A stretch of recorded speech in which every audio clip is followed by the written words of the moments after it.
एक एक शब्द को और इस कथा को और इस पर विचार करेंगे और इसे प्रोत्साहित करेंगे।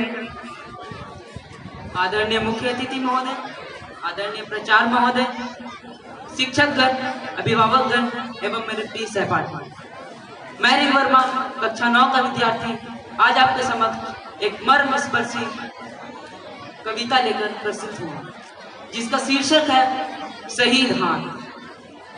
बगल में पोटली दबाए एक सिपाही थाने में घुसा और सहसा थानेदार को सामने पाकर सैल्यूट मारा। थानेदार ने पोटली की तरफ निहारा तो सैल्यूट के झटके में पोटली भिज गई और उसमें से एक गाढ़ी सी कत्थई बूंद रिस गई और उसमें से एक गाढ़ी सी कत्थई बूंद रिस गई। थानेदार ने पूछा, अबे इस पोटली में से क्या टपका रहा है? क्या कहीं से शरबत की बोतलें मार कर ला रहा है? सिपाही बोला, हुजूर इसमें शरबत नहीं है। शरबत नहीं है? हद है, शरबत नहीं है तो क्या शहद है?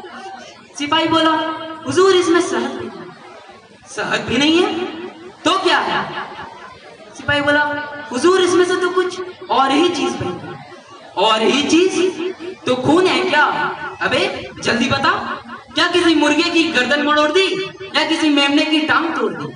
अगर ऐसा है तो बहुत अच्छा, पकाएंगे, हम भी खाएंगे, तुझे भी खिलाएंगे। सिपाही बोला, हुजूर ना तो पका सकता हूँ ना ही खिला सकता हूँ, मैं तो बस आपको दिखा सकता हूँ। तो इतना कहकर सिपाही ने वो पोटली मेज पर खोली तो देखकर थानेदार की भी आत्मा डोली, क्योंकि उस पोटली में से निकले किसी नौजवान के 2 कटे हुए हाथ। थानेदार ने पूछा, बता क्या है बात, ये क्या कलेश है? सिपाही बोला, हुजूर रेलवे लाइन एक्सीडेंट का केस। एक्सीडेंट का केस है तो यहाँ क्यों लाया है? 20% बॉडी तो ले आया, 80% कहाँ छोड़ाया है? सिपाही बोला, हुजूर ये बंदा इसलिए तो शर्मिंदा है क्योंकि 80% बॉडी तो जिंदा है। पूरी लाश होती तो यहाँ क्यों लाता, वहीं पर उसका पंचनामा ना बनाता। लेकिन हुजूर गजब बहुत बड़ा हो गया, वो तो हाथ खड़ा हो गया। रेल गुजरी तो मैं दौड़ा, वो तो खड़ा था मानिंदे हथौड़ा।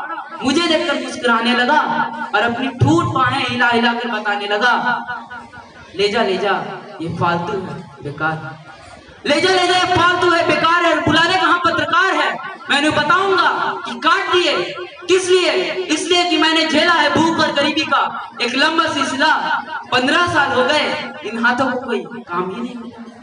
15 साल हो गए इन हाथों को कोई काम ही नहीं मिला, इसलिए सोचा कि फालतू है बेकार है, इन्हें काट दूं और इस सोए हुए जनतंत्र के आलसी पत्रकारों को लिखने के लिए प्लॉट दूं। इन हाथों में 15 साल की रोजी रोटी की तलाश है। आदमी जिंदा है और ये उसकी तलाश की लाश है। आदमी जिंदा है और ये उसकी तलाश की लाश है। अरे उठा ले जा, मैं तो कटवा कर भी जिंदा हूँ, तू क्या मर गया? हुजूर इतना सुनकर मैं तो डर गया।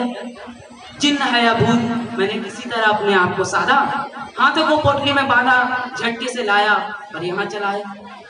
अब क्या करूं, इसकी रिपोर्ट कैसे बनाऊं, इन्हें जलाऊं या दफनाऊं?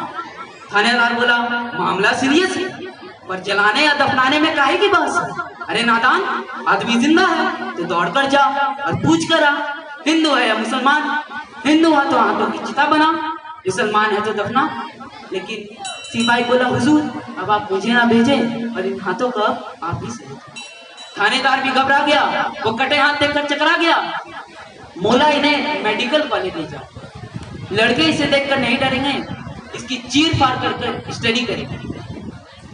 पता नहीं इसके बाद क्या हुआ, पर घटना ने मन को छुआ। अरे उस पढ़े लिखे नौजवान ने अपने 2 हाथों को खो दिया। और सच कहता हूँ, टाइम्स ऑफ इंडिया में एक दक्षिणी युवक के बारे में ये खबर पढ़कर मैं रो दिया और सोचने लगा, इस खबर को पढ़कर हमारे देश के बड़े बड़े लोग सर में से क्यों नहीं निकल गए? अरे आज आप ही की कृपा से एक अकेले पेट के लिए 2 हाथ भी कम पड़ गए। अरे आज आप ही की कृपा से एक अकेले पेट के लिए 2 हाथ भी कम पड़ गए। वो उगता गया आपकी झूठी बातों झूठे वादों से, वरना वो क्या नहीं कर सकता था अपने इन 2 हाथों से? वो इन हाथों से किसी मकान का नक्शा बना सकता था, वो इन हाथों में बंदूक थामकर देश को सुरक्षा दिला सकता था, वो इन हाथों से क्रेन द्वारा सामान चढ़ा सकता था, वो इन हाथों से कोई सड़क बना सकता था, वो और तो और ब्लैक बोर्ड पर अ से हाथ लिखकर बच्चों को पढ़ा सकता था। मैं सोचता हूँ कि इन्हीं हाथों से उसने तिमाही छमाही बरमाही की सालाना परीक्षाएं दी होंगी, इन्हीं हाथों में प्रथम श्रेणी में पास होने की खुशखबरी लाया होगा, इन्हीं हाथों से खुशी के लड्डू खाया होगा, इन्हीं हाथों में उसने डिग्रियां सहेजी होंगी, इन्हीं हाथों से उसने अर्जियां भेजी होंगी, और अगर काम पा जाता तो इन्हीं पूता, इन्हीं हाथों से माँ के पाँव भी छूता, खुशी के मौके पे इन हाथों से डपली बजाता, रोते हुए बच्चे को झुंझुना दिखलाकर बहलाता, और किसी खास रात को दुल्हन का मुखड़ा उठाता, रोते हुए बच्चे के गाल सहलाता। पर तूने तो काट ली मेरे दोस्त, पर तू कायर नहीं है, तू कायर नहीं है। अगर कायर होता तो समूचा कट जाता और इस देश के रास्ते से हमेशा हमेशा के लिए हट जाता। सरदार भगत सिंह ने इस देश में गुलामी है ये बताने के लिए पर्चे बांटे, और तूने बेरोजगारी है ये बताने के लिए हाथ काटे। मैं कोई बड़ी बात कह रहा हूँ ऐसा तो मुझे भ्रम नहीं है, लेकिन प्यारे तू किसी शहीद से कम नहीं है, तू किसी शहीद से कम नहीं है, क्योंकि तेरी शहादत के पीछे लाखों बेरोजगार नौजवानों की लंबी कतार है, और इस पूरी कतार की बस एक ही पुकार है कि हमारे भूखे नंगे परिवारों को रोजी रोटी का इंतजाम दो, हमें काम दो, हमें काम दो, हमें काम दो। आज जरूरत है अपने देश को नए शिखर पर ले जाने